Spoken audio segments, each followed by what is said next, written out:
সিরাজগঞ্জে রবীন্দ্র বিশ্ববিদ্যালয়ের মহাসড়ক অবরোধ করে অবস্থান কর্মসূচি পালন করছেন শিক্ষার্থীরা। তাদের দাবিগুলো ঘিরে উত্তেজনা বিরাজ করছে ক্যাম্পাস ও আশেপাশের এলাকায়। বিস্তারিত জানাতে সরাসরি যুক্ত হচ্ছেন সহকর্মী শুভ কুমার ঘোষ। শুভ, শিক্ষার্থীদের মূল দাবিগুলো কি? প্রশাসনের পক্ষ থেকে কোনো প্রতিক্রিয়া এসেছে কি? বিস্তারিত জানাবেন।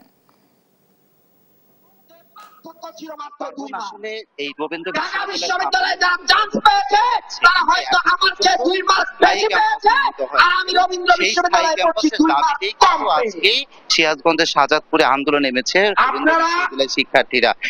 তাদের কিন্তু সংহতি জানিয়েছে এখানকার যারা সচেতন নাগরিক আছেন, তারা বিভিন্ন শিক্ষা প্রতিষ্ঠানের শিক্ষার্থীরা। আজকে কিন্তু তারা টানা 10 দিনের মতো এই কর্মসূচিটা করে যাচ্ছেন এবং গত শুক্র শনিবার বাদ রেখে আজকেও কিন্তু তারা শাহজাদপুরে বিসিক এলাকায় মহাসড়ক অবরোধ করেছেন এবং মহাসড়ক অবরোধ করার ফলে কিন্তু যান চলাচল বন্ধ রয়েছে।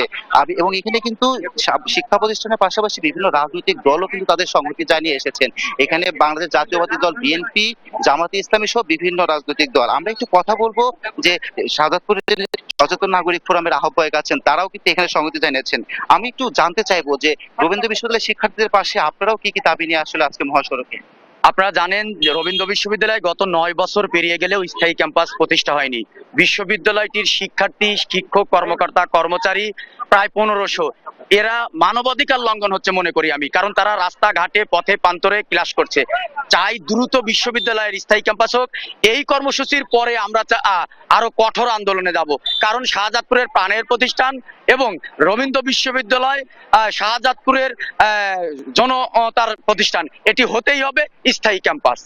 এখন আপনাকে একটু বিষয় জানিয়ে রাখতে চাই যে 8 দফা কিন্তু এই প্রকল্পটা পিছানো হয়েছে। প্রথমে কিন্তু এটা প্রকল্প ব্যয় ধরা হয়েছিল, যে প্রস্তাবিত প্রকল্প ছিল সেটা কিন্তু প্রায় 9200 কোটি টাকা। সেখান থেকে সর্বশেষ কিন্তু যে মাত্র এসে 519 কোটি টাকার লাস্ট প্রকল্প প্রস্তাবনা করা হয়েছে, সেটাও কিন্তু আটকে আছে এখন পর্যন্ত। এবং এইখানকার যে ভিসি আছেন রবীন্দ্র বিশ্ববিদ্যালয়, তিনি নিজে কিন্তু বলছেন যে হয় টাকা দেন নইলে এই ক্যাম্পাস বন্ধ করে দেন, এমন কথাও কিন্তু বলছেন। তারপর এই ছিল আসলে সিরাজগঞ্জ শাহজাদপুর থেকে রবীন্দ্র বিশ্ববিদ্যালয়ের শিক্ষার্থীদের মহাসড়ক অবরোধের সর্বশেষ তথ্য।